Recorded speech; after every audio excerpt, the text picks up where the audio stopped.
ఇప్పుడు blouse cutting చూపించబోతున్నాను. Blouse cutting చేయడానికి first scissor, straight scale, measurement tape, marking chalk, measurement blouse and stitching blouse and lining.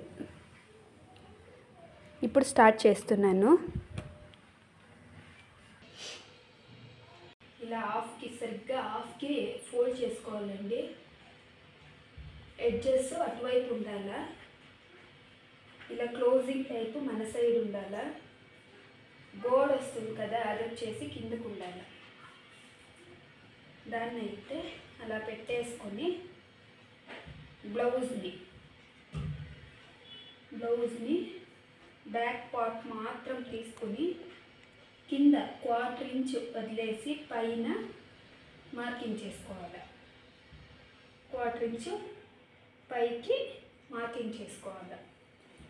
చేసుకునేసి ఇది ఎంత length వస్తుంది అని కొలుచుకోవాలి. 15.5 వచ్చిందండి. సరిగ్గా 15.5కి కొంచెం ఇటుపక్కగా ఒక మార్కింగ్ చేసుకోవాలి. చేసుకునేసి ఈ మార్కింగ్ కలుపుకోవాలి. కలుపుకునేసి షోల్డర్ ఆల్మోస్ట్ ఎవరికైనా 6.5, కొంచెం దప్పంగా ఉంటే లావుగా ఉన్న వాళ్ళకైతే 7 రావాలి. మీడియం సైజు 32, 38, 32, 34, 36, 38కి అయితే 6.5 సరిపోతుంది. 40, 42, 44 అంటే 7, 7.5 వస్తుంది. 30, 28, 26 అంటే 6 ఇంచెస్, 5.5, 6 ఇంచెస్ సరిపోతుందండి. నేనైతే ఇప్పుడు ఇది 40 సైజ్ బ్లౌజ్, సో నేను 7 ఇంచెస్ పెట్టుకుంటున్నాను. 7 ఇంచెస్ ఇక్కడ మార్క్ చేసుకుని 3.5కి ఇక్కడ మార్క్ చేసుకోవాలి. చేసుకునేసి తర్వాత డీప్ వచ్చేసి ఇక్కడ 1/4 ఇంచ్ వదిలేసినాం కదా, ఆ 1/4 ఇంచ్ వదిలేసి ఎంతకు వస్తుందో చూసుకొని 1/4 ఇంచ్ పైకి మార్క్ వేసుకోవాలి. మార్క్ వేసుకునేసి ఇక్కడ కూడా 3.5కి ఒక మార్క్ వేసుకునేసి స్ట్రైట్గా ఒకటి, ఈ 2 మార్కింగ్ని కలుపుతూ ఒకటి. ఇక్కడ 7 పెట్టుకున్నామంటే చంక లూజ్కి వచ్చేసి 6.5 పెట్టుకోవాలి. 6.5 పెట్టుకుంటే సరిగ్గా వస్తుంది.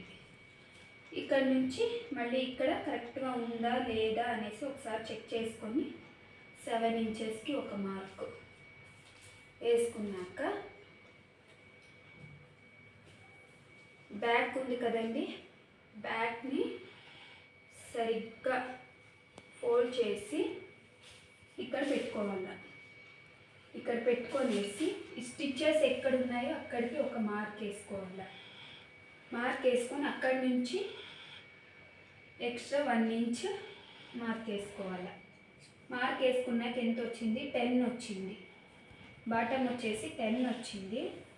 సో పైన చంక దగ్గర వచ్చేసి మీరు ఇక్కడ 6.5కి ఒక మార్క్ చేసుకున్నారు కదా, సో ఆ మార్కింగ్ దగ్గర 11కి, ఇక్కడ 6 వచ్చిందంటే కంపల్సరీ ఇక్కడ 11 రావాలి.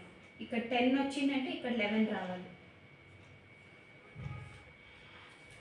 11 మార్క్ వేసుకునేసి స్ట్రైట్గా ఒక మార్క్, ఈ 2 మార్కింగ్ని కలుపుతూ ఒక మార్క్, మళ్ళీ ఇక్కడ బాటం నుంచి చంక దగ్గర మార్క్ వేసుకున్నాం కదా అక్కడ ఒక మార్క్ వేసేసి ఇక్కడ మూల ఉంది కదండి, ఈ మూల దగ్గర నుంచి 1.5 ఇంచ్ మార్క్ వేసుకొని దీన్ని కలుపుకోవాలండి. ఇలా రౌండ్ రావాల, షేపు క్లీన్గా రౌండ్ రావాల. రౌండ్ వచ్చినాక ఇక్కడ సెంటర్ కండి, ఇక్కడ నుంచి ఇలా అనుకుంటే సెంటర్ వచ్చేస్తుంది. ఇక్కడ ఒక మార్క్, ఇది వచ్చేసి రౌండ్ నెక్ అండి. Simple blouse, simple lining blouse,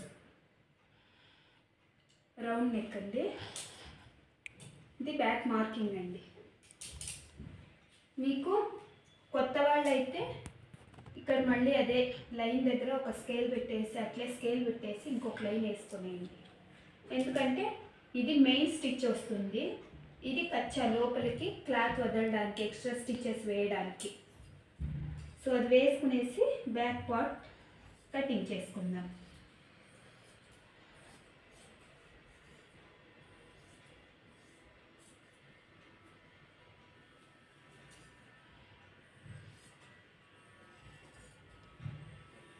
cutting చాలా ఇంపార్టెంట్ అండి.